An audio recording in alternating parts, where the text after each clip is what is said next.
আসসালামু আলাইকুম সবাইকে। সবাই জানেন আমার নাম মোহাম্মদ অনিক আজাদ। আমরা আমরা আমাদের আজকের সেশনে হচ্ছে ক্লাউড জার্নিং এডাব্লিউএস এডাব্লিউএস সম্পর্কে জানবো, ক্লাউড সম্পর্কে জানবো, ক্লাউড সম্পর্কে বেসিক কথাবার্তা বলবো। স্টার্ট করছি। ক্লাউড কম্পিউটিং সম্পর্কে আপনারা কে কতটুকু জানেন? আপনাদের মধ্যে কি এমন কেউ আছেন যারা ক্লাউড নিয়ে কাজ করেছেন এর আগে? এনিওয়ান?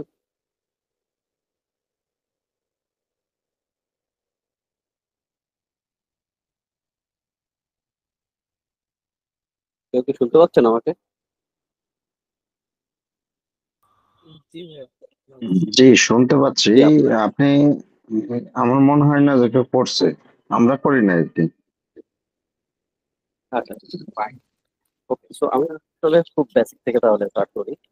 ক্লাউড কম্পিউটিং হচ্ছে মূলত আহ, একটা সার্ভিস বা একটা সেটআপ বলতে পারেন, যেটা হচ্ছে অ্যাজ এ ইউজার হিসাবে আমি যেটা দেখতে পাই সেটা হচ্ছে একটা কম্পিউটার যেটা আমার অফিসে বা আমাদের অফিস নেটওয়ার্কে সেট আপ করা নাই, এটা অন্য কোথাও সেট আপ করা আছে, রাইট? তো ক্লাউড কম্পিউটিং আসলে কারা ইউজ করে বা ক্লাউড কম্পিউটিং এর দ্বারা ইম্প্যাক্টেড কারা? যারা সিস্টেম অ্যাডমিনিস্ট্রেটর আছে, ডেভঅপস আছে, এসআরই আছে, সিকিউরিটি ইঞ্জিনিয়ার আছে, সফটওয়্যার ডেভেলপার আছে এবং অডিটর আছে। সবাই আসলে ক্লাউড কম্পিউটিং ইউজ করে। তো ক্লাউড কম্পিউটিং সম্পর্কে আমি যদি আপনাদেরকে আরো ব্যাপকভাবে আহ, বিশ্লেষণ করে বোঝানোর চেষ্টা করি, যে নর্মালি আমরা কি করি, আমাদের প্রত্যেকের একটা করে কম্পিউটার আছে। এখানে হচ্ছে আমরা আমাদের কম্পিউটারে কাজ করি, সেটা হচ্ছে আমাদের লোকাল, রাইট? ওই লোকাল কম্পিউটারে আমরা আমাদের মতো কাজ করি, আমরা আমাদের ফাইল সেভ করে রাখি, আমাদের যখন প্রয়োজন আমরা অন অফ করি। এবং এটার জন্য আমাদের আসলে কোনো বিল দিতে হয় না, আমরা এককালীন একটা কম্পিউটার কিনে সেটা ইউজ করতেছি। এখন বাস্তবতা একটু ডিফারেন্ট। বাস্তবতা ইন সেন্স লাইক, আমরা যদি চিন্তা করি যে আমরা একটা বিজনেস ওন করতেছি এবং সেই বিজনেসের একটা সার্ভিস রান করবে, যে সার্ভিসটা মূলত কাজ করবে ওয়ার্ল্ড এর পার্টিকুলার কোনো রিজিয়নের ইউজারদের। তার মানে কি বুঝাইলাম, যে আমার একটা অ্যাপ্লিকেশন আছে, যে অ্যাপ্লিকেশন হচ্ছে মূলত অ্যাপ্লিকেশনটা আমেরিকার কিছু ক্লায়েন্টদেরকে সার্ভ করে। তাহলে আমার সার্ভারটা যদি আমি বাংলাদেশে হোস্ট করি, তাহলে বাই ডিফল্ট ওই সার্ভারের লেটেন্সি অনেক হাই হবে। দ্যাট মিনস ইউজাররা যারা অ্যাক্সেস করার টেস্ট ট্রাই করবে, তাদের রেসপন্স টাইম অনেক হাই হবে। হ্যাঁ, এখন আদার্স অনেক মেকানিজম আছে, অনেক ক্র্যাশিং আছে, আপনার আহ, আরো আদার্স টেকনোলজি আছে যেগুলোর নাম এখন নাই বললাম, সেগুলো ইউজ করে এগুলোকে অপটিমাইজ করা যায়। বাট সবার আগে যে কথাটা আছে সেটা হচ্ছে হোস্টিং। আমরা হোস্টটা করবো কোথায়? তো এই ধরনের প্রবলেম গুলো সলভ করার জন্য ক্লাউড কম্পিউটিং আমরা ইউজ করতে পারি, যেখানে ধরেন আমেরিকা কোনো একটা রিজিয়নে আমরা আমাদের সার্ভারটা ক্রিয়েট করতে পারি এবং সেখানে আমাদের অ্যাপ্লিকেশনটা হোস্ট করে সেই কাস্টমারদের জন্য অ্যাভেলেবেল করতে পারি। তো এইটাই হচ্ছে একেবারে একেবারে মানে I mean normal example of a cloud computing. But আমি আরো আপনাদেরকে ডিটেল এক্সাম্পল দিতে। তো আমি যখন ক্যারিয়ার স্টার্ট করি বা বাংলাদেশের অনেকেই যখন ক্যারিয়ার স্টার্ট, ক্লাউড কম্পিউটিং আসার আগে আসলে কেমন ছিল? ক্লাউড কম্পিউটিং আসার আগে আমি নিজের হাতে যেটা করছি, যে আমাদের অফিসে ডাটা সেন্টার বানাইছি, ডাটা সেন্টারে অনেক র্যাক কিনে আনছি আমরা, বাইরে থেকে র্যাক কিনে আনি, ওখানে ফিজিক্যাল সেট আপ করছি server. Physical server set up করার পরে বা ফিজিক্যাল ডাটা সেন্টার সেট করার পরে সেই ডাটা সেন্টারে আমরা অনেক ধরনের সলিউশন ইমপ্লিমেন্ট করছি এবং কাজ করছে। বাট এগুলোর বেশ কিছু চ্যালেঞ্জেস। চ্যালেঞ্জেসটা কিরকম? বাংলাদেশে এখনো বাংলাদেশের সব এলাকায় পাওয়ার অ্যাভেলেবেল না, আই মিন ইলেকট্রিসিটি অ্যাভেলেবেল না। হয়তো গ্রামগঞ্জে সব জায়গায় ইলেকট্রিসিটি পৌঁছে গেছে, কিন্তু দেখা যায় যে গ্রীষ্মকালে বা যখন একটু বেশি ডিমান্ড থাকে তখন পাওয়ার আউটেজ হয়, রাইট? তো ধরেন যে এখন আমি একটা ডাটা সেন্টার ক্রিয়েট করলাম বাংলাদেশে, আমার একটা জেলা রংপুরে, এখানে ইলেকট্রিসিটি দিনের বেলা থাকে না গরমকালে, তাহলে ওইখানে হচ্ছে আমার ডাটা সেন্টার সেট আপ করার কোনো মানেই নেই, আমার বিজনেসে প্রচুর লস হবে। এরপরে আসছে ইন্টারনেট কানেক্টিভিটি, যদিও রিসেন্টলি আমরা হচ্ছে স্টারলিংক এর সাথে connected হয়েছি। But এটা যদি আমরা অতীতের কথা চিন্তা করতাম, ফিজিক্যাল হার্ডওয়্যার বা ফিজিক্যাল ডাটা সেন্টার ম্যানেজ করা one of the very biggest challenge ছিল। এছাড়া হচ্ছে ন্যাচারাল ডিজাস্টার, যদি এমন কিছু হয় যে ফ্লাড হলো বা ফ্লাড হওয়ার কারণে আপনার বা ভূমিকম্প হলো, এই ধরনের ন্যাচারাল ডিজাস্টার হলে যদি লোকাল ডাটা সেন্টার ক্রিয়েট করা হয়, ধরেন ঢাকাতে একটা ডাটা সেন্টার আছে এবং ঢাকাতে একটা বড় ভূমিকম্প হলো এবং বিল্ডিং ধসে গেল, তাহলে কিন্তু কোম্পানি বন্ধ, সার্ভিস বন্ধ, কাস্টমাররা ইম্প্যাক্টেড। এটা হচ্ছে লোকাল ডাটা সেন্টারের একটা প্রবলেম। আরো একটা বড় প্রবলেম যেটা, এটা হচ্ছে প্রাইসিং। ডাটা সেন্টার শুধু এক ওয়ান, মনে করেন যে আমি 50 কোটি টাকা ইনভেস্ট করে একটা ডাটা সেন্টার বানাইলাম, আমার বিজনেস ভালো রান করতেছে, ইটস নট লাইক দ্যাট। এই জিনিসটাকে কন্টিনিউয়াসলি মেনটেন করতে হয় এবং মেনটেন করার জন্য অনেক ইঞ্জিনিয়ার থাকতে হয়, তাদেরকে পেমেন্ট করতে হয়। 24 ঘন্টা এটা চালু রাখার জন্য অনেক হিউম্যান রিসোর্স রাখা লাগে, ইনশিওর করতে হয় ইলেকট্রিসিটি এবং পাওয়ার এভরিথিং অ্যাভেলেবেল আছে কিনা। তো এই this kind of management is very big hassle, right? এখন দেখেন, কোশ্চেন হচ্ছে যে সব কোম্পানির তো এত বড় সেটার দরকার নেই, কিন্তু তাদের সার্ভারের দরকার আছে। এখন একটা কোম্পানি যারা ধরেন যে 2 লক্ষ ইউজারদেরকে নিয়ে কাজ করে, তাদের বিশাল ডাটা সেন্টারের দরকার নাই, তারা চায় 2টা দিন কাজ করতে। তাহলে কি এখন তাদের অত বড় ডাটা সেন্টার বানানোর দরকার আছে? নাই। আসলে এই ধরনের প্রবলেম থেকে বের হওয়ার জন্য এই ক্লাউড সলিউশন গুলো আসছে market। পাশাপাশি আরেকটা এক্সাম্পল আমি দেবো। এক্সাম্পলটা হচ্ছে এরকম, আমি এর আগে একটা ক্লাস নিয়েছিলাম, সেই ক্লাসে এই এক্সাম্পলটা দিচ্ছি। একজন লোক হচ্ছে তার মেয়ের বিয়ে দিবে, এবং মেয়ের বিয়ে দেওয়ার জন্য তার হচ্ছে স্পেসিফিক একটা বাজেট আছে, যে আমার হাতে এত টাকা আছে। এখন ধরেন যে যখন বাংলাদেশে বিয়ে হয়, বিয়েতে কি হয়, দাওয়াত করা হলো 200 জনকে, দাওয়াতে উপস্থিত হয় 270 জন। এই যে 70 জন এক্সট্রা, এই এক্সট্রা মানুষ নিয়ে বিয়ে বাড়িতে একটা জ্ঞান হয়, তারপর হচ্ছে একটা সম্পর্ক খারাপ হয়। এই লোক পুরো সে টেকনিক খাটাইলো, টেকনিক খাটায় এলাকার যে কমিউনিটি সেন্টার আছে তাদেরকে বললো যে ভাই চলো তোমার সাথে আমি একটা চুক্তি করি। এই চুক্তি করলে যেটা হবে যে তোমাকে আমি সার্টেন অ্যামাউন্ট অফ মানি দেবো, এবং সেই মানি দিয়ে আমার কতজন লোক আসলো সেটা কোনো বিষয় না, সেটা তুমি হ্যান্ডেল করবা। তখন যে কমিউনিটি সেন্টার সে বললো ওকে ফাইন, তাহলে হচ্ছে টাকার অ্যামাউন্ট যেটা সেটা নিয়ে আমরা নেগোশিয়েট করে ফেলাবো আগে। এরপরে যদি তোমার 50 জন আসে তার দায়িত্ব আমার, যদি 100 জন আসে তার দায়িত্ব আমার। তো কি হলো, ধরেন যে তারা একটা স্পেসিফিক অ্যামাউন্টে এগ্রি করলো, এবং কাস্টমার হচ্ছে ওই অ্যামাউন্টটাই সেই ক্যাটারিং সার্ভিসকে দিল। এবং বিয়েতে দেখা যাইলো যে 100 জন আসুক, 50 জন আসুক আর 200 জন আসুক, ক্যাটারিং সেটা মেনে নিয়ে ওই অনুযায়ী লোকজনদেরকে সার্ভ করে দিল। তো এটা একটা প্রবলেম সলভ হয়েছে। কিন্তু ক্লাউড কিন্তু exactly এই জিনিসটাই আমাদেরকে প্রোভাইড করে। আমাদের ডাটা সেন্টার ম্যানেজ করার দরকার নাই, আমাদের সার্ভারে কতজন ইউজার আসবে না আসবে এটা নিয়ে আমাদের কাইন্ড অফ চিন্তা না করলেও চলে, যদি আমরা অ্যাপ্রোপ্রিয়েট টুলগুলা ইউজ করি।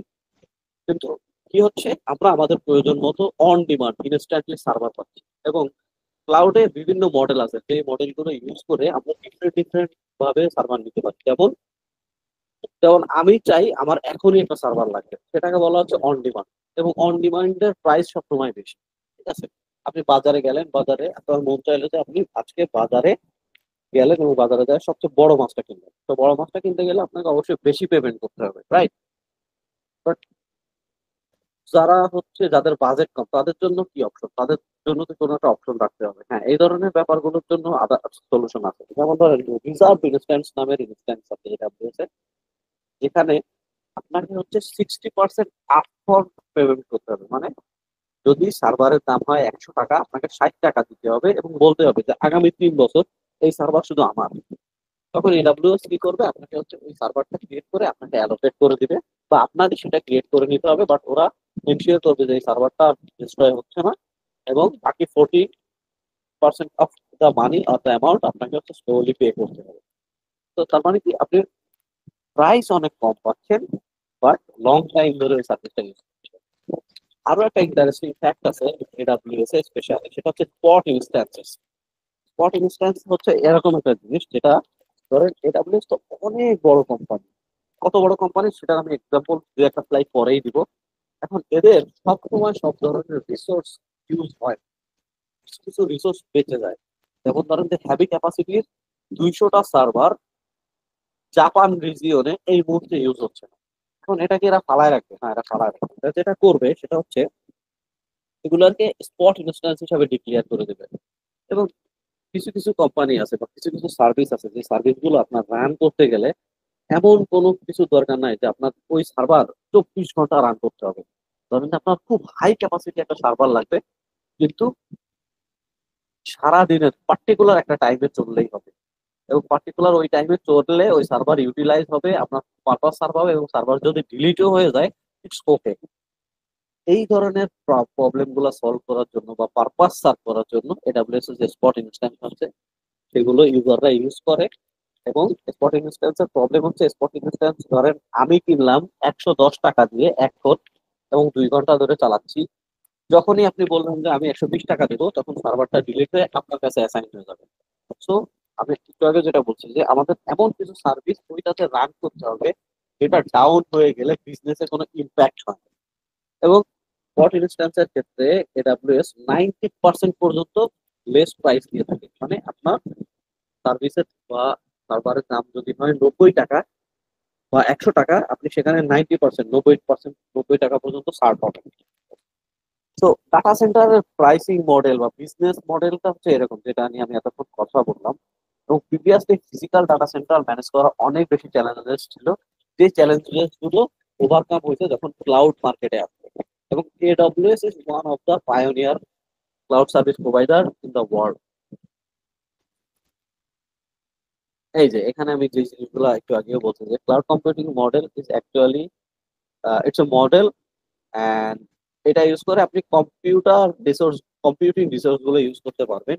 ক্লাউড কম্পিউটিং এর তিনটা হচ্ছে ক্যারেক্টারিস্টিক্স আছে, একটা হচ্ছে on demand and self service, that means আপনি যখন তখন এটা ইউজ করতে পারবেন। আর একটা হচ্ছে ইলাস্টিসিটি। ইলাস্টি মিনস স্কেলিং বলে একটা কথা আছে। স্কেলিং ধরেন আপনার এখন, আপনারা ছোটবেলায় আমরা সবাই খেলছি যে রাবার রাবার হাতে নিয়ে টানতাম এবং সেটা কি হতো, বাড়তো, এবং আবার যখন হালকা করে হাতটা লুজ করতাম সেটা ছোট হয়ে আসতো। এই জিনিসটাকেই বলা হয় স্কেলাবিলিটি। ঠিক আছে? তো একইভাবে আমরা যদি ক্লাউডে একটা সার্ভারকে হোস্ট করি এবং আমরা চাই যে এই সার্ভারে এখন কম্পিউটিং রিসোর্স এবং মেমোরি যেটা আছে সেটা থেকে অটোমেটিক্যালি বাড়ানো প্রয়োজন, অথবা আমি ম্যানুয়ালি সেটা বাড়াইতে চাই, এটা করা সম্ভব। আমাকে সার্ভার ডাউন করতে হবে না, অথবা আমার সার্ভারকে স্টপ করতে হবে না, রিবুটও দিতে হবে না, এটা অটোমেটিক্যালি বাইরে যাবে। এই যে ফিচার, এটাকেই বলে হচ্ছে ইলাস্টিসিটি। আর আরেকটা ব্যাপার হচ্ছে measured service, that means whatever you use you have to pay for that. যদি ধরেন দিনে 24 ঘন্টার ভিতরে 5 ঘন্টা ইউজ করলেন, আপনাকে 5 ঘন্টার জন্য বিল দিতে হবে, আপনাকে এক্সট্রা কোনো পেমেন্ট করতে হবে না। বাট আপনাকে বুঝতে হবে যে কোন কোন সার্ভিস কিভাবে বিল করে এবং কোন সার্ভিস গুলো ইম্পর্টেন্ট, কোন সার্ভিস গুলো লেস ইম্পর্টেন্ট। আপনি যদি এই আন্ডারস্ট্যান্ডিংটা আপনার ভিতরে আনেন, তাহলে আপনি ক্লাউড থেকে অত্যাধিক বিল পাবেন না, বা আপনার কোম্পানি অনেক বেশি ক্লাউডের পিছনে স্পেন্ড করবে না। বাট আপনি যদি এই আন্ডারস্ট্যান্ডিংটা না রাখেন, যেমন একটা এক্সাম্পল দিতে চাই, সেটা হচ্ছে আমরা যারা আইটি তে চাকরি করি, পাবলিক আইপি সম্পর্কে আমরা সবাই জানি।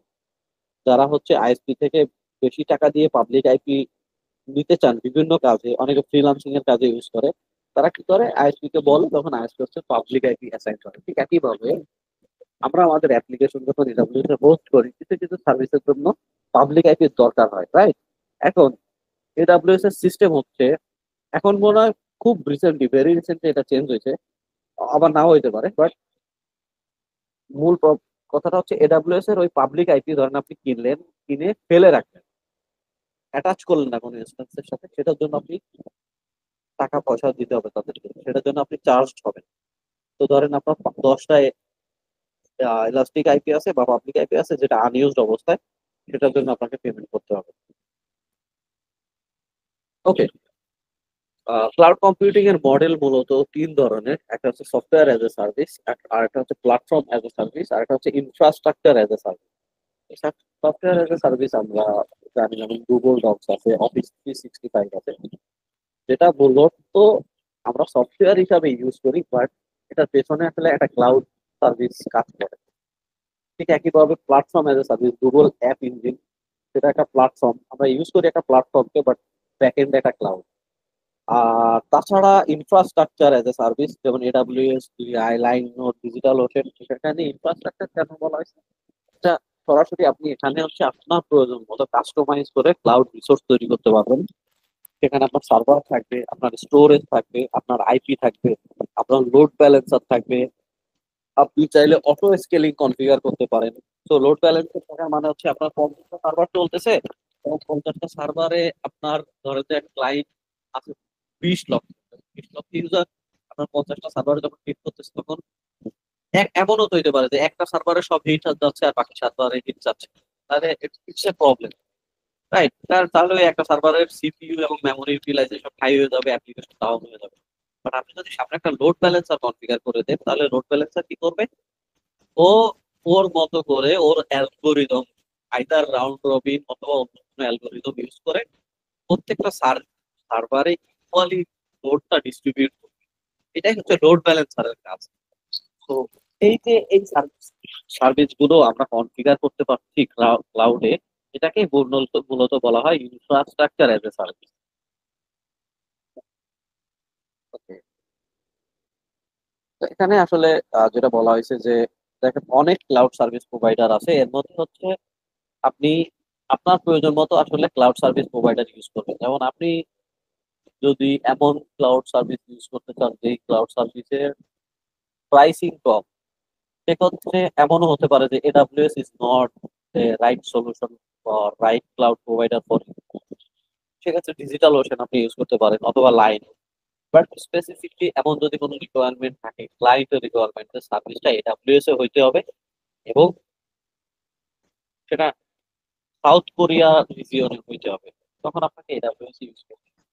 তো ক্লাউড, আমি এই ক্লাসে এডাব্লিউএস নিয়ে কথা বলতেছি বা স্লাইডে এডাব্লিউএস মেনশন করা আছে, ইট ডাজন্ট মিন যে প্রত্যেকটা ইউজারকে ক্লাউড কম্পিউটিং সার্ভিস হিসাবে শুধুমাত্র এডাব্লিউএস ইউজ করতে হবে।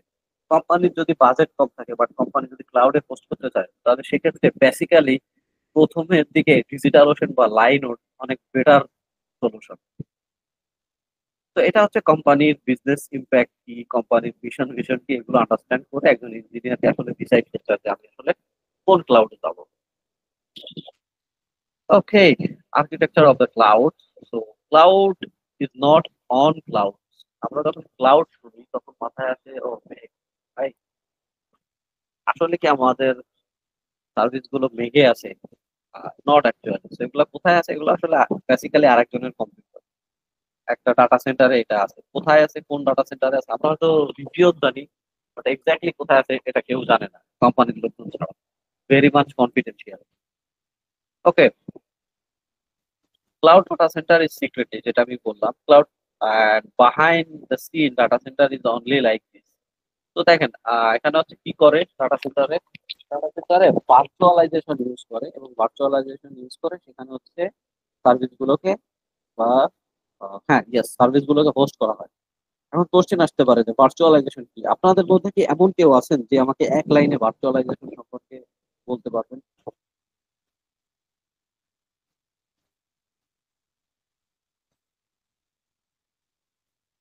প্রবাবলি না। আচ্ছা ঠিক আছে, আমি কন্টিনিউ করতেছি। ভার্চুয়ালাইজেশন একটা আরেকটা টেকনোলজি, যে টেকনোলজিটা হচ্ছে মূলত আপনার কম্পিউটিং যে রিসোর্স আছে, ধরেন যে আপনি একটা বড় ক্যাপাসিটির কম্পিউটার কিনলেন আইবিবি থেকে।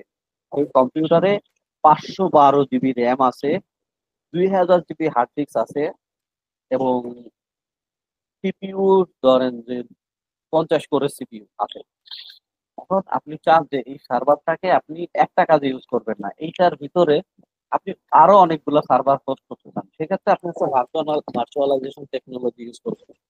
এই ভার্চুয়ালাইজেশন টেকনোলজি আপনার ধরেন আপনি ইনস্টল করলেন ভার্চুয়ালাইজেশনের টুল, সেটা ইউজ করার পরে আপনি সেই মেশিনে আবারও আলাদা আলাদা করে অনেকগুলো সার্ভার বা মেশিন ক্রিয়েট করতে পারবেন, এবং সেখানে আপনি আপনার পছন্দ মতো ওয়েস সেট আপ করতে পারবেন।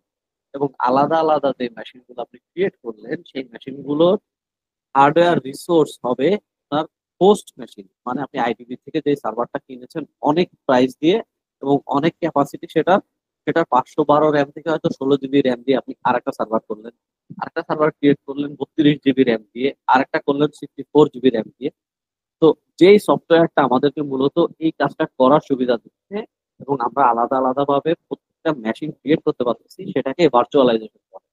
তো বেসিক্যালি প্রত্যেকটা ডাটা সেন্টারে এই ভার্চুয়ালাইজেশন টুল ইনস্টল করা আছে হার্ডওয়্যারের উপরে, এবং বেসড অন দ্যাট আরো আদার্স মেকানিজম ইউজ করে এটা আমাদের সামনে এমন ভাবে রিপ্রেজেন্ট করা হয় অ্যাজ এ ক্লাউড হিসাবে। ঠিক আছে, সো আমি আপনাদেরকে আজকে এডাব্লিউএস এর কনসোলে লগ ইন করে দেখাবো এডাব্লিউএস এর কনসোলটা দেখতে কেমন। তো আপনারা একটা আইডিয়া পাবেন যে আসলে এখানে কি করে বা কি হয় আসলে। ঠিক আছে, ওকে কুল। ভার্চুয়ালাইজেশনের অনেক বহুল প্রচলিত সব সফটওয়্যার আছে যেগুলো আপনারা চাইলে আপনাদের পিসিতেও ইনস্টল করে টেস্ট করতে পারেন, যেমন হচ্ছে ভিএমওয়ার ওয়ার্কস্টেশন, কিস্পিয়ার, কেভিএম আছে, জেন আছে, ভার্চুয়াল বক্স আছে। তো ভার্চুয়াল বক্স এবং ভিএমওয়ার ওয়ার্কস্টেশন আপনারা চাইলে আপনাদের মেশিনেও ইনস্টল করতে পারেন। ইনস্টল করে আপনারা হচ্ছে প্লে করতে পারেন কিভাবে হচ্ছে আপনারা ধরেন যে আলাদা আলাদা ছোট ছোট মেশিন ক্রিয়েট করতে পারেন এবং সেই মেশিনে আপনারা তাহলে লিনাক্স ইনস্টল করতে পারেন। Okay, let's cloud. So AWS is one of the biggest public cloud service provider in the world, and they have more than 200 plus services. তো AWS বলতে গেলে পায়োনিয়ার, মানে AWS এই প্রথম দিকে ক্লাউডটা নিয়ে আসে ওয়ার্ল্ডে, এবং ওদের 200টার মতো সার্ভিস আছে।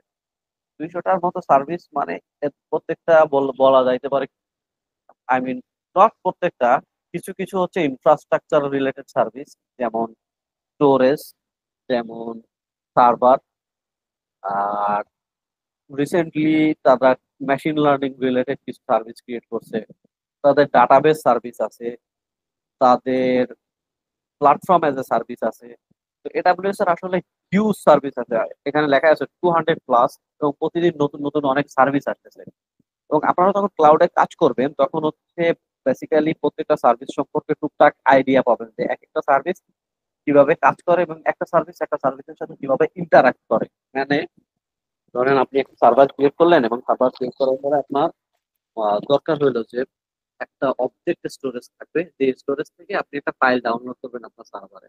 তাহলে সেই অবজেক্ট স্টোরেজটা তো আপনার এই সেম ক্লাউডে থাকলেই ভালো। তখন হচ্ছে S3 নামের একটা সার্ভিস আছে, এখানে ধরেন যে আপনি একটা পিডিএফ ফাইল রাখলেন এবং আপনি একটা মেশিন ক্রিয়েট করলেন, সেই মেশিনে একটা স্ক্রিপ্ট চালাইলেন। সেই স্ক্রিপ্ট প্রতিদিন প্রতি 24 ঘন্টায় 12 ঘন্টা পর পর সেই পিডিএফ ফাইলটা আপনার সিস্টেমে ডাউনলোড করবে কোনো একটা পারপাস, আপনার বিজনেস পারপাস। এইরকম এরকম অসংখ্য সার্ভিস আছে যেগুলো একটা একটার সাথে ইন্টারাক্ট করে, ইন্টারাক্ট করে পুরো জিনিসটাকে হচ্ছে আপনার একটা কি বলা যায় একটা অ্যাপ্লিকেশন হিসাবে কাজ করে। এটা হচ্ছে গার্টনার্স ম্যাজিক কোয়াড্রেন্ট। তো আপনি যদি এখানে দেখেন যে ওয়ার্ল্ডের top pioneer cloud service provider হিসাবে লিডার্সদের মধ্যে সবার উপরে আগায় আছে এডাব্লিউএস, তারপরে আছে মাইক্রোসফট, তারপরে গুগল। এছাড়াও আরো কিছু ক্লাউড আছে যারা হচ্ছে যেমন ভিশনারি বলা যায়, যেমন আলিবাবা ক্লাউড। আর আরো কিছু ক্লাউড আছে যারা হচ্ছে নিশ প্লেয়ার। নিশ প্লেয়ার মিনস হচ্ছে যারা ধরেন ওরা স্পেসিফিক কিছু রিজিয়নে অনেক ভালো করে, গোটা ওয়ার্ল্ড ওয়াইড না। যেমন আইবিএম আছে, ওরাকল ক্লাউড আছে, আবার টেনসেন্ট ক্লাউড আছে। এখনো অবশ্য অসংখ্য এরকম নাম আছে যারা ভালো করতেছে, বাট এডাব্লিউএস এখনো সবার টপে আছে। আচ্ছা, cloud is not only just not only servers. তো একটা এক্সাম্পল দিই যে এডাব্লিউএস সিনারিও, অনেক অর্গানাইজেশন আছে যারা হচ্ছে ধরেন কোম্পানির জন্য ইনভেস্ট করতো প্রায় $10,000 মতো তাদের স্টোরেজ সেট আপ করার জন্য। এবং শুধু তাই না, এই স্টোরেজটা কনফিগার করার জন্য তাদের প্রচুর সময় এবং টাকা দেয়। হ্যাঁ, এবং এডাব্লিউএস আসার পরে মানুষ যেটা করছে বা সেই কোম্পানি যে লাভ হয়েছে, তারা ধরেন যে জাস্ট একটা ক্লিকে বাটন করে আপলোড, এবং আপলোড বাটন করার পরে তারা এডাব্লিউএস যেটা দেয় তাদেরকে সেটা হচ্ছে 99-এর পরে 9টা নয়, 1 2 3 4 5 6 7 8 9, 9টা নয়, 99.99999% durability then less than minute of work. তো অনেক অল্প সময়ের ভিতরে মানুষজন হচ্ছে তারা তাদের ফাইল আপলোড করতে পারতেছে। এবং স্পেসিফিকলি এই S3 সার্ভিসটা অনেক বিজনেসকে অনেক ইজি করে দিছে। তো S3 আসলে কি? S3 হচ্ছে অবজেক্ট স্টোরেজ। অবজেক্ট স্টোরেজ কি? অবজেক্ট স্টোরেজ আর ব্লক স্টোরেজের ভিতরে পার্থক্য হলো আমরা আমাদের কম্পিউটারে যে স্টোরেজটা ইউজ করি সেটা হচ্ছে ব্লক স্টোরেজ, যেখানে স্টোরেজের জায়গাগুলো ব্লক আকারে থাকে এবং আমরা ওই ব্লক গুলোকে পার্টিশন করি। পার্টিশন করার পরে আমরা সেটাকে বলি ফাইল সিস্টেম। এই ফাইল সিস্টেমে আমরা আমাদের ডাটাগুলো রাখি। ঠিক আছে, আমরা কিন্তু দেখেন উইন্ডোজ কম্পিউটার কিনি অথবা লিনাক্স কিনি, বেসিক্যালি আপনারা most of them are I mean introduced with Windows machine, and Windows machine এ হচ্ছে আপনারা পার্টিশন করেন E drive, C drive, E drive. আবার অনেকে আছে সেই ড্রাইভের নাম চেঞ্জ করে লিখে রাখেন মিউজিক, গেম, ঠিক আছে, অনেকে লিখে রাখেন movie, Hindi movie. Basically those are file system. যে ফাইল সিস্টেম আমরা ইউজ করি সেটা হচ্ছে ব্লক স্টোরেজ। আর অবজেক্ট স্টোরেজ হচ্ছে যেখানে আপনার পার্টিশন করার কোনো প্রয়োজন নাই। আপনি জাস্ট আপনার যত ডাটা আছে ডাটাকে আপনি একবার আপলোড বাটনে ক্লিক করবেন এবং আপলোড করে দেবেন আপনার লোকাল সিস্টেম থেকে, আপনি ক্লাউডে আপলোড করে দেবেন। সেক্ষেত্রে আপনার ব্যান্ডউইথ কস্ট আছে, বাট জিনিসটা অনেক easy, like plug and play. তো এই সার্ভিসটা আসার কারণে মানুষজনের লাইফ অনেক ইজি হয়েছে। অনেক বড় বড় কোম্পানি তাদের অনেক ইম্পর্টেন্ট ডাটা বা বিজনেসের সাথে রিলেটেড ডাটা এস3 তে রাখে। এডাব্লিউএস এর গ্লোবাল ইনফ্রাস্ট্রাকচার সম্পর্কে বলবো। এডাব্লিউএস আসলে ওদের ধরেন যে হাজারের মতো সার্ভার্স আছে, ঠিক আছে, এবং যদি কোনোটা ডাউন হয় তাহলে কি হবে? সরি সরি, নট এডাব্লিউএস, একটা রিয়েল ওয়ার্ল্ড এক্সাম্পল দেওয়া হয়েছে এখানে। ধরেন যে একটা ডাটা সেন্টার আছে, যে ডাটা সেন্টারে 1000-এর মতো সার্ভার আছে, এবং যদি সার্ভারটা ডাটা সেন্টারটা ডাউন হয়, কারণ মুম্বাইতে 2005 সালে হেভি রেইন হয়েছিল এবং অনেক মানুষ এফেক্টেড হয়েছিল। নট অনলি মানুষ, অনেক ডাটা সেন্টারও এফেক্টেড হয়েছে। ওখানে যে রেইন হওয়া বা ফ্লাড হওয়া, এতে কিন্তু বিজনেসের ক্ষতি, ইম্প্যাক্ট হয়। এডাব্লিউএস কিভাবে তাদের সার্ভিসটা কনফিগার করছে? AWS data center are organized into availability zone, and each availability zone are located at lower risk locations. There are multiple AZ, and each of them is separated by geographical region. Okay fine, আমি আসলে কি বললাম এটা খুব সুন্দর করে আমি বুঝাই দিচ্ছি আপনাকে। দেখেন, সবার উপরে যে জিনিসটা সেটা হচ্ছে রিজিয়ন। রিজিয়ন রিজিয়নের ভিতরে কি আছে? অ্যাভেলেবিলিটি। অ্যাভেলেবিলিটি। দেখেন, আমাদের বাংলাদেশ মোটামুটি একটা দেশ, খুব ছোট না আবার অনেক বড়। এখন বাংলাদেশের কিছু কিছু জেলা আছে যে জেলাগুলোতে অনেক বেশি ন্যাচারাল ডিজাস্টার হয়। যেমন গত বছরের এক্সাম্পল, ভারত থেকে যখন ফারাক্কার পানি বা কিছু পানি ছাড়ে দিচ্ছে তখন লক্ষ্মীপুর অঞ্চল প্লাবিত হয়েছে, রাইট? আবার কিছু কিছু এলাকা আছে যে এলাকাতে সহজে বন্যা হয় না। এখন একটা কোম্পানি যদি চিন্তা করে, যে ধরেন এডাব্লিউএস চিন্তা করলো যে তারা কি করলো, বাংলাদেশে একটা রিজিয়ন খুলবে, তাহলে সেই রিজিয়নের ক্ষেত্রে কি হবে? Region equal BD. এখন বাংলাদেশে যদি তারা রিজিয়ন খোলে এবং একটা শুধু ডাটা সেন্টার বানায়, তাহলে কি হবে? একটা ডাটা সেন্টার যদি ডাউন হয়ে যায় তাহলে তাদের পুরো বিজনেস ডাউন। এডাব্লিউএস কি করলো? বাংলাদেশের 3টা বিভাগকে চুজ করলো। 3টা বিভাগকে চুজ করলো, যে 3টা বিভাগে সহজে ঝড় বৃষ্টি বন্যা হয় না, ন্যাচারাল ডিজাস্টার কম। যেমন ধরেন যশোর একটা করলো, একটা রাজশাহী করলো, আর একটা করলো প্রবাবলি সিলেটে। এখন এই প্রত্যেকটা রিজিয়ন কে বলা হইতেছে অ্যাভেলেবিলিটি জোন। দেখেন, এই একটা অ্যাভেলেবিলিটি জোন, এই একটা অ্যাভেলেবিলিটি জোন, এখানে আর একটা অ্যাভেলেবিলিটি জোন। এই প্রত্যেকটা অ্যাভেলেবিলিটি জোনে আবার আলাদা আলাদা ডাটা সেন্টার আছে। দ্যাট মিনস এই ডাটা সেন্টার অনেক বড় একটা ডাটা সেন্টার, সেখানে হচ্ছে কয়েক হাজার কম্পিউটার আছে। আবার আদার্স যে অ্যাভেলেবিলিটি জোন, প্রথমেটা যদি যশোর ধরি, তারপরেটা রাজশাহী, তারপরেরটা ধরুন খুলনা, প্রত্যেকটা অ্যাভেলেবিলিটি জোনে আলাদা আলাদা ডাটা সেন্টার আছে। দ্যাট মিনস এই ডাটা সেন্টার যদি যশোরের একটা লোকেশনে হয়, তার থেকে 50 কিলোমিটার দূরে আরেকটা ডাটা সেন্টার। এবার আসি রাজশাহীতে। রাজশাহীর ধরেন যে এক প্রান্তে করছে একটা ডাটা সেন্টার, আর এক প্রান্তে একটা ডাটা সেন্টার। খুলনায় এরকম। এবং প্রত্যেকটা ডাটা সেন্টার একে অন্যের সাথে লো লেটেন্সি রেজিলিয়েন্ট ফাইবার কানেক্টিভিটি দিয়ে কানেক্টেড করা। দ্যাট মিনস তারা আসলে বেসিক্যালি অপারেট করে একে অন্যের সাথে লোকাল নেটওয়ার্ক হিসাবে। দ্যাট মিনস লোকাল নেটওয়ার্ক তাহলে কি, আপনি আপনার বাসায় যদি 2টা কম্পিউটার থাকে এবং 2টা কম্পিউটারে আপনারা 2 রুমে বসে বসে কাজ করতেছেন, এখন আপনি চান একটা ফাইল আপনার বাইরে পাঠাবেন, সেটা যদি আপনি ইমেইলে অ্যাটাচ করে পাঠান বা এমন কোনো সফটওয়্যার ইউজ করেন যেটা ইন্টারনেট ঘুরে যাবে, সেক্ষেত্রে অনেক সময় লাগবে এবং ডাউনলোড হইতেও সময় লাগবে, ইন্টারনেটের কষ্ট খরচ হবে। বাট আপনি যদি করেন, যে কি করেন, যে লোকাল নেটওয়ার্ক এমন একটা টুল ইউজ করেন, বা আপনারা ল্যান সেট আপ করে নিলেন, যে ল্যাব সেট করলে ও লোকালি চিনবে যে লোকালি এই নেটওয়ার্কে আরেকটা কম্পিউটার আছে, সেই কম্পিউটারটাতে পাশে যাবে। তখন আপনি লোকালি যখন ডাটা ট্রান্সফার করবেন, ডাটা ট্রান্সফারের স্পিড হবে খুবই ফাস্ট। কয়েক সেকেন্ডের ভিতরে অনেক বড় ফাইল চলে যাবে। ধরেন তো একটা মুভি চাইলেন, 2 মিনিটের ভিতরে মুভি ট্রান্সফার হয়ে গেল, যেটা আপনি আপলোড করে দিতে চাইলে 2-3 ঘন্টা লাগবে শুধু আপলোডই হয়েছে। ঠিক একই জিনিস, ওরা যখন লো লেটেন্সি ফাইবারের কানেক্টিভিটি করে একটা ডাটা সেন্টারের সাথে আরেকটা ডাটা সেন্টার, তখন এদের ভিতরে কমিউনিকেশন হয় খুবই ফাস্ট। ঠিক আছে, এবং একটা ডাটা সেন্টারে ডাটা রাখলে, একটা এখানে ধরেন যে আপনি একটা ডাটা সেন্টারে সার্ভার ক্রিয়েট করলেন বা S3 বাকেট রাখলেন, বাকেটে ইম্পর্টেন্ট ডাটা রাখলেন, এগুলো সব কপি হয়ে যাবে আদার্স জায়গায়। তো একটা ডাটা সেন্টার ডাউন হয়ে গেলে কোনো অসুবিধা নেই। হ্যাঁ, তো এতক্ষণ আমি যে জিনিসটা বললাম সেই জিনিসটাই আমি আপনাদের এখানে এক্সপ্লেইন করা। তো এডাব্লিউএস এর রিজিয়ন গুলো এরকম, প্রত্যেকটা রিজিয়নের সাথে রিজিয়নে অনেকগুলো অ্যাভেলেবিলিটি জোন আছে। এডাব্লিউএস এর ওভারঅল এখন পর্যন্ত 26টার মতো রিজিয়ন রিজিয়ন আছে, এবং রিজিয়ন প্রতিনিয়তই বাড়তেছে। এই রিজিয়ন গুলো কি আমি প্র্যাকটিক্যালি আপনাদেরকে একটু পরেই দেখাচ্ছি। এটা হচ্ছে এডাব্লিউএস এর গ্লোবাল ইনফ্রাস্ট্রাকচার। যে গ্লোবাল ইনফ্রাস্ট্রাকচারে এডাব্লিউএস এর 26টা রিজন আছে, এবং 84 বেশি অ্যাভেলেবিলিটি জোন আছে। যেমন বাংলাদেশের মতো এরকম 26টা দেশে ওদের এরকম রিজিয়ন আছে, এবং সেখানে ওদের 84 মতো অ্যাভেলেবিলিটি জোন আছে। 84টা অ্যাভেলেবিলিটি জোন মিনস ওদের প্রত্যেকটা অ্যাভেলেবিলিটি জোনে 3টা 4টা করে ডাটা সেন্টার আছে। তার মানে চিন্তা করেন কি পরিমাণে ডাটা সেন্টার আছে, এবং ওরা প্রতিনিয়ত এটা বাড়াচ্ছে।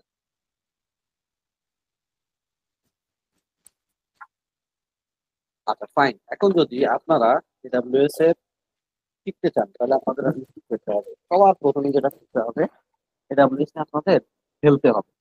ফ্রি অ্যাকাউন্ট খুলবেন, ফ্রি অ্যাকাউন্ট খুলে এডাব্লিউএস এ আপনারা কাজ করবেন। এডাব্লিউএস নিয়ে কাজ করবেন, এডাব্লিউএস নিয়ে কাজ করতে গেলে আপনারা অনেক প্রবলেমে পড়বেন। সেখানে হচ্ছে আপনারা নতুন নতুন জিনিস ক্রিয়েট করবেন, এবং আপনারা ওইখান থেকে শিখবেন। তবে খুবই সাবধান, আপনারা যদি কোনো রিসোর্স ক্রিয়েট করেন, কোনো সার্ভার ক্রিয়েট করেন, whatever you create, you make sure that you delete it. ঠিক আছে, আপনার কাজ শেষ, আপনি ডিলিট করে দেবেন। আদারওয়াইজ যেটা হবে, এটার জন্য আপনাকে, আপনি আজকে চালাইলেন, 2 দিন পরে এসে দেখবেন যে অনেক বেশি বিল উঠে গেছে।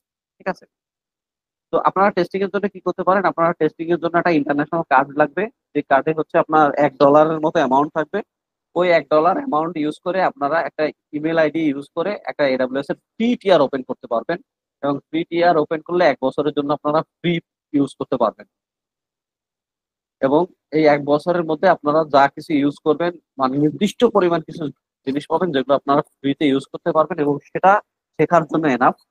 বাট এগেইন আমি যেটা বলছি, আপনারা কাজ শেষে আপনারা যে রিসোর্স গুলো ক্রিয়েট করবেন সেগুলো ডিলিট করে দেবেন। এই ছিল আমার সেশন। এখন আমি প্র্যাকটিক্যালি এডাব্লিউএস সম্পর্কে আপনাদেরকে একটু আইডিয়া দিব, তারপরে আমি আপনাদেরকে কাছ থেকে কোশ্চেন দিব। দেখেন, আমি এখন যেখানে আছি সেটা হচ্ছে একটা এডাব্লিউএস এর কনসোল, এবং এই এডাব্লিউএস এর কনসোলে আসলে কি আছে, এটা আসলে একটা ক্লাউড কম্পিউটিং প্ল্যাটফর্ম এডাব্লিউএস, যেটা আমি ব্রাউজারের থ্রু দিয়ে লগ ইন করা আছে। দ্যাট মিনস আপনারা এডাব্লিউএস এ লগ ইন করতে পারবেন ব্রাউজারের থ্রু দিয়ে, কোনো ফ্যান্সি কোনো কিছু না। এবং সবার আগে আমি আসি, আমি এখন কোন রিজিয়নে আছি। এই দেখেন, ইউনাইটেড স্টেটস নর্থ ভার্জিনিয়া, আমেরিকার নর্থ ভার্জিনিয়া রিজিয়নে আছে। এবং আদার্স রিজিয়ন গুলো দেখেন, দেখেন আমি আপনাদেরকে আগে একটা কথা বলছি, আমেরিকার বা আমেরিকা না, এডাব্লিউএস এর রিজিয়ন, প্রত্যেকটা রিজিয়নে আলাদা আলাদা অ্যাভেলেবিলিটি জোন আছে, রাইট? কথার সাথে কাজের মিল আছে কিনা? ইউনাইটেড স্টেটস হচ্ছে রিজিয়ন, নর্থ ভার্জিনিয়া একটা অ্যাভেলেবিলিটি জোন, ওহাইও একটা অ্যাভেলেবিলিটি জোন, নর্থ ক্যালিফোর্নিয়া একটা অ্যাভেলেবিলিটি জোন, অরিগন একটা অ্যাভেলেবিলিটি জোন। প্রত্যেকটা অ্যাভেলেবিলিটি জোনে অসংখ্য ডাটা সেন্টার আছে। ঠিক একইভাবে আমাদের এশিয়া প্যাসিফিক রিজিয়নে Mumbai, Osaka, Seoul, Singapore, Sydney, Tokyo, আমাদের মালয়েশিয়াও থাকার কথা। মালয়েশিয়া ডাটা সেন্টার মনে হয় কোনো কারণে এখান থেকে রিমুভ করা আছে, বা আমার অ্যাকাউন্টের সাথে অ্যাড করা নেই। কানাডাতে আছে সেন্ট্রাল কানাডা রিজিয়ন, ইউরোপে আছে Frankfurt Germany, Ireland, London, Paris, Stockholm. এছাড়াও সাউথ আমেরিকায় সাও পাওলো, এই রিজিয়ন গুলো আছে। এরপর দেখেন আমাকে কি বলছে, wait there are 15 regions that are not enabled for this account। আমার এটা আসলে ফ্রি টিয়ার, ফ্রি অ্যাকাউন্ট, এজন্য ফ্রি অ্যাকাউন্ট সব ধরনের রিজিয়ন দিয়ে রাখে না, স্পেসিফিকলি প্রয়োজন নাই। ঠিক আছে, এখন আমি চাই যে আমি একটা সার্ভার ক্রিয়েট করব সিঙ্গাপুরে। আমি জাস্ট সিঙ্গাপুরে ক্লিক করলাম, সিঙ্গাপুরে ক্লিক করার পরে কি হয় দেখেন,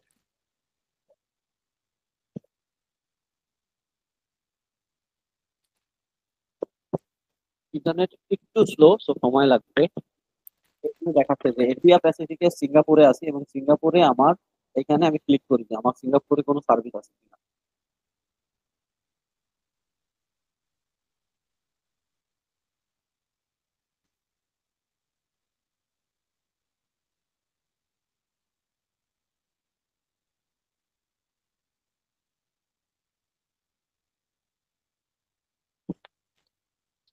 এখানে আমাকে দেখাচ্ছে যে সিঙ্গাপুরে আমার এখন কি অবস্থা আছে। আমি বলছি আপনাদেরকে কিছু কিছু জিনিস এখন আপনাদেরকে নিয়ে যাবো, যেমন স্পট ইনস্ট্যান্স সম্পর্কে কথা বলছি, স্পট রিকোয়েস্ট। এখান থেকে রিকোয়েস্ট করলে আমি স্পট ইনস্ট্যান্স বানাইতে পাবো। এই যে রিজার্ভ ইনস্ট্যান্ট, যেখানে হচ্ছে আমাকে, আমি যদি 60% আগে থেকে পেমেন্ট করি তাহলে আমাকে রিজার্ভ ইনস্ট্যান্ট দেবে। আর আমি যদি চাই যে আমি এখনই মেশিন ক্রিয়েট করব অন ডিমান্ড, তাহলে এই যে লঞ্চ ইনস্ট্যান্ট, লঞ্চ ইনস্ট্যান্সে ক্রিয়েট ক্রিয়েট করলে আমি এখনই কম্পিউটার বা রিসোর্স ক্রিয়েট করতে পারবো। আচ্ছা, তার আগে আসি ইসি টু। ইসি টু কি? ইসি টু হচ্ছে আসলে এইখানে আমরা নর্মালি বলি যে কম্পিউটার বা সার্ভার, এটাকেই এডাব্লিউএস এর ভাষায় বলা হয় EC two, elastic cloud. EC two, সবাই মনে রাখবেন, এডাব্লিউএস এ যেই সার্ভার ক্রিয়েট করা হয় সেই সার্ভারকে বলা হয় ইসি টু। এখন আমি এখানে আসলাম, এই ইসি টু তে অনেক কিছু আছে দেখেন। ইনস্ট্যান্স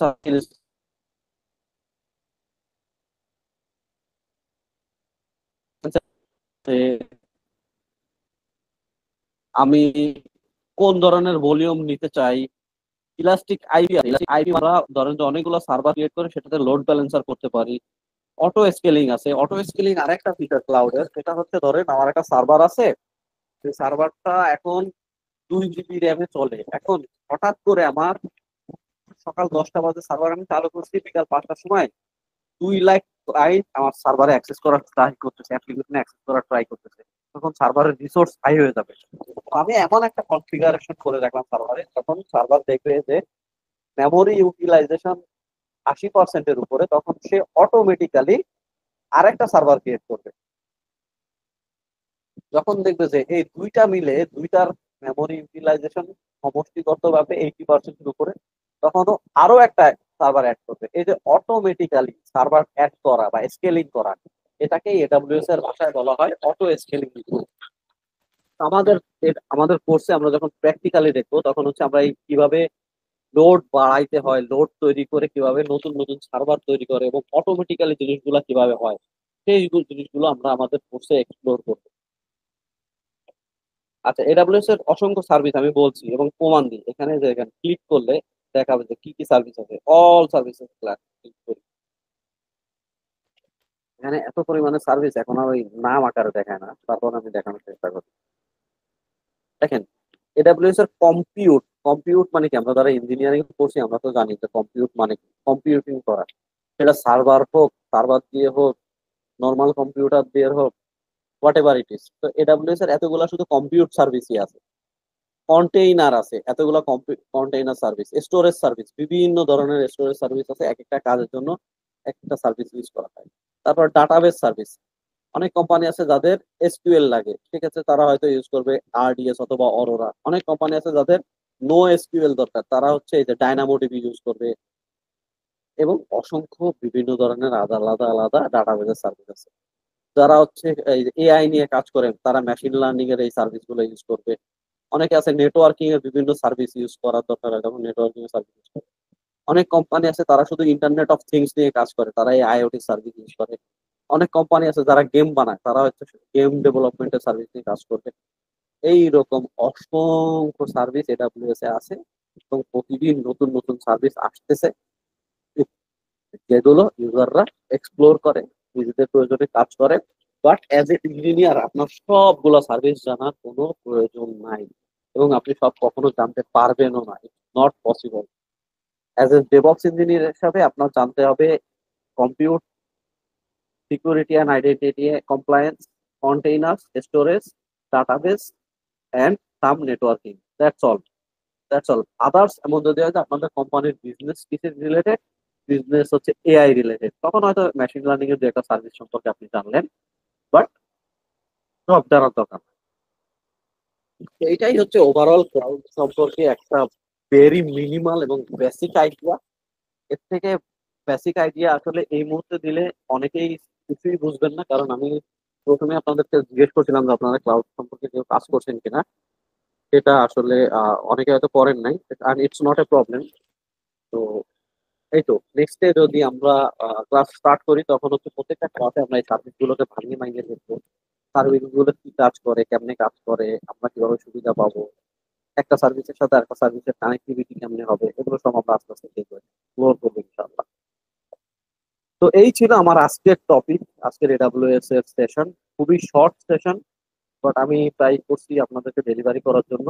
এখন আমার কোশ্চেন আছে, আপনাদের মধ্যে থেকে কেউ একজন কি আমাকে কি বুঝায় বলতে পারবেন যে ক্লাউড কম্পিউটিং কি এবং ক্লাউড কম্পিউটিং সম্পর্কে আপনি কি বুঝলেন?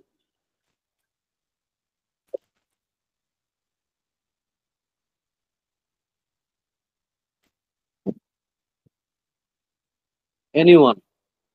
আহমেদ সজীব ভাই,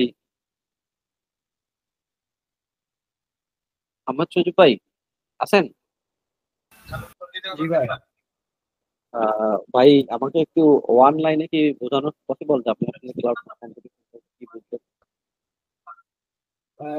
ক্লাউড কম্পিউটিং যতটুকু বুঝলাম সেটা হচ্ছে যে একটা মানে অনলাইন নির্ভর একটা প্ল্যাটফর্ম যেখানে আমাদের ফিজিক্যাল কোনো রিসোর্স ইউজ না করে মানে অন্যের রিসোর্স ইউজ করা, সেটাতে মানে কাজ করা এরকম কিছু। হ্যাঁ, জিনিসটা হচ্ছে ধরেন আমাদের একটা কম্পিউটার দরকার, যে কম্পিউটারটা হচ্ছে নির্দিষ্ট কোনো একটা রিজিয়নে থাকবে, নির্দিষ্ট কোনো একটা প্লেসে থাকবে, এবং সেখানে আমরা হচ্ছে পার্টিকুলার টাইমের জন্য একটা সার্ভিস আমাদের ইউজ করা প্রয়োজন। সেক্ষেত্রে আমরা হচ্ছে ক্লাউড কম্পিউটিং ইউজ করবো, রাইট? মানে আমাদের নিজেদের ওই সার্ভিস সার্ভারটা তৈরি করার দরকার নেই, আমরা অন্যর বানানো আছে, আমরা এখানে যাবো, যতক্ষণ প্রয়োজন ততক্ষণ ইউজ করবো, যখন প্রয়োজন শেষ তখন সার্ভারটা বন্ধ করে দেবো। That's it, something like that. তো এই ছিল আপনাদের এন্ড থেকে কারো কোনো কোশ্চেন যেটা হয়তো আমি মিস করে গেছি বা আপনি বোঝেন নাই, এরকম কারো কি কোনো কোশ্চেন আছে ভাই? আচ্ছা ভাইয়া, এমনি একটা কোশ্চেন করতাম আমি। জি যেটা বলেন। হচ্ছে আপনি হয়তো বা শুনছেন যে ওই যে রবি ক্লাউড এবং হচ্ছে মির ক্লাউড, তো জি। এগুলো আর হচ্ছে এডাব্লিউএস, মানে এদের আর এদের ভিতরে তফাৎটা কি? আচ্ছা, এগুলা হচ্ছে ওই যে রবি ক্লাউড, মি ক্লাউড, এরা হচ্ছে মোস্টলি হচ্ছে পাবলিক ক্লাউড অথবা নিশ প্লেয়ার। মানে ধরেন এই ক্লাউড ক্লাউড গুলো হচ্ছে বাংলাদেশের মধ্যে চলে, ঠিক আছে, বাংলাদেশের লোকজন জানে। বাট এডাব্লিউএস জানে কি সারা পৃথিবীর লোকজন জানে, পৃথিবীর বিভিন্ন প্রান্ত থেকে এর ইউজার আছে। এবং এডাব্লিউএস এর আমি যেটা দেখলাম, সার্ভিস সার্ভিস অনেক। এখন ধরেন আমরা বাংলাদেশে যে ক্লাউড গুলো আছে সেই ক্লাউড গুলো ইউজ করতেছি কেন? যে ক্লাউড গুলো ইউজ করলে আমরা অনেক কম খরচে ইউজ করতে পারবো, বা আমাদের তাদের সাথে কোনো বিজনেস রিলেশনশিপ আছে। এখন ধরেন আমরা এমন একটা ক্লায়েন্টের কাজ করি যে ক্লায়েন্টের মূলত সাথে বাংলাদেশের সরাসরি কোনো বিজনেসের ডিপেন্ডেন্সি নাই। দ্যাট মিনস সেই ক্লায়েন্টের বাংলাদেশে কোনো বিজনেস নাই, বিজনেস আছে কোথায়? আফ্রিকায়। তখন হচ্ছে আমাদের সার্ভারটা আফ্রিকায় থাকলে ভালো হবে। এখন আফ্রিকায় ধরেন যে এডাব্লিউএস সার্ভিস প্রোভাইড করে, তখন তো আমাদের আলটিমেটলি ওইখানেই ক্রিয়েট করতে হবে। তাইলে হচ্ছে ইউজাররা ভালো এক্সপেরিয়েন্স পাবে, সামথিং লাইক দ্যাট। এই জন্য হচ্ছে এডাব্লিউএস টা মূলত ইউজ করা, ওদের অ্যাভেলেবিলিটি জোন বেশি, ওদের ভিজিওন বেশি, ওদের সার্ভিস বেশি। এই কারণে কস্টের কথা বলবো না। যদি কস্টের কথা চিন্তা করি তাহলে এর থেকে অনেক লেস কস্টলি ক্লাউড আছে। বাট শেখার জন্য এবং এক্সপ্লোর করার জন্য এডাব্লিউএস ইজ, আমি বলবো যে one of the best cloud service provider. এটা কি আপনার আমি যে অ্যান্সারটা দিলাম এটা কি আপনি বুঝতে পারছেন ভাই? জি জি জি, জি ভাইয়া। ভাই আর কারো কোনো জি কোশ্চেন ভাইয়া। আছে? আমাকে কাইন্ডলি একটু জানাবেন, যদি না থাকে তাহলে আসসালামু আলাইকুম ভাই। আসসালাম। আরমান ভাই ভাই হচ্ছে বলেন। জি ভাই। ভাই হচ্ছে এই যে অটো স্কেলিং এর যে বিষয়টা বলছিলেন, যে ইলাস্টিসিটির একটা বিষয়, সেটা হচ্ছে যখন আমরা স্কেল করতেছি আর কি, তো সাপোজ 80% ইউজ হলে আমরা তো হচ্ছে স্কেল আপ করে একটা সার্ভার ওখানে অ্যাড করলাম। তো মানে আমার কোশ্চেন হচ্ছে যে আমরা তো অল টাইম যে হরিজন্টাল স্কেল করতেছি, তো আমার হ্যাঁ। কাছে যদি মনে করেন অপশন আছে যে ফুল ভার্টিক্যাল স্কেল করে ফুল হুম, আপনার মেশিনের স্টোরেজ বা ক্যাপাসিটির রিসোর্স গুলো সব বাড়াই দিলাম, তো হুম। সেক্ষেত্রে তো আমার কাজটা হয়ে যেত। তো ভাই আমি হরিজন্টাল স্কেল কেন করতেছি?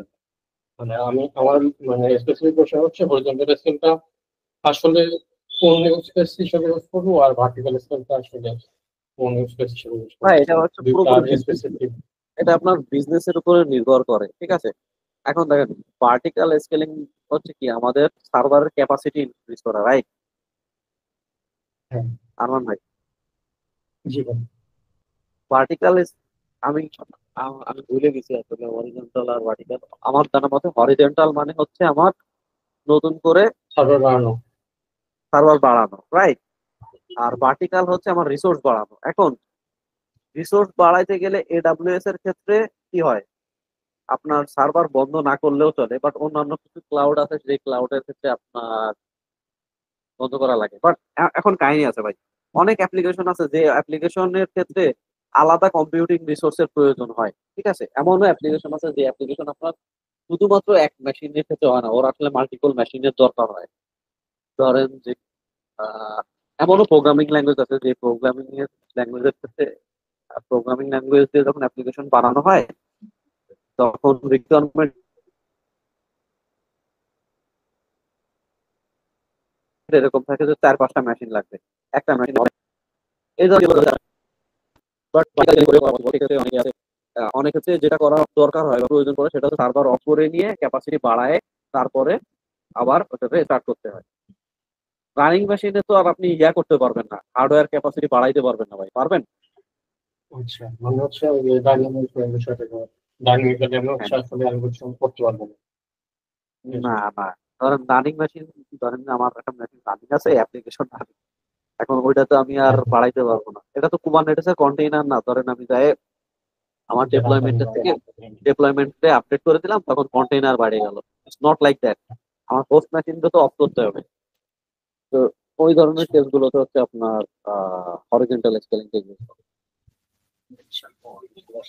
ভাই। আচ্ছা, আর হচ্ছে এই যে স্কেল আপ এর ক্ষেত্রে তো ওটা হলো, বাট স্কেল ডাউন কি পসিবল? এই যে আপনার হ্যাঁ হ্যাঁ, আমি স্কেল একটা ডাউনও সার্ভার পসিবল, নিলাম, scale scale down down, possible ভাই। যখন আপনি বাট ও থ্রেশহোল্ড কনফিগার করেছেন ওই মিনিমাম থ্রেশহোল্ডে ব্যাক করলে ও অটোমেটিক্যালি স্কেল ডাউন করে, আমি এটা করছি, কাল হয়। আমি ওটার জন্য সার্ভার অফ করা লাগবে, দেন হচ্ছে আপনার ডাউন করা লাগবে। আপনার কথাটা কাইতে গেছে, আবার একটু বলবেন? আচ্ছা, বলতেছিলাম যে তাহলে স্কেল ডাউনের ক্ষেত্রেও সেম অ্যাপ্রোচ, মানে প্রথমে আমার সার্ভারটা অফ করা লাগবে, দেন ডাউন করে দেন আবার আপ করা লাগবে। এটাই। যদি আপনি ভার্টিক্যাল স্কেলিং ইউজ করেন, বাট হরিজন্টাল ইউজ করলে কিছুই করতে হবে না। আর যখন দেখবে যে সিপিইউ এবং র্যামে মানে লাইক যেই মেট্রিকটা কনফিগার করা আছে ওই কন্ডিশনে ম্যাচ করলে ও অটোমেটিক্যালি স্কেল ডাউন করে, অটোমেটিক্যালি হবে, এটাতে কোনো ম্যানুয়াল ইন্টারভেনশন দরকার হবে না।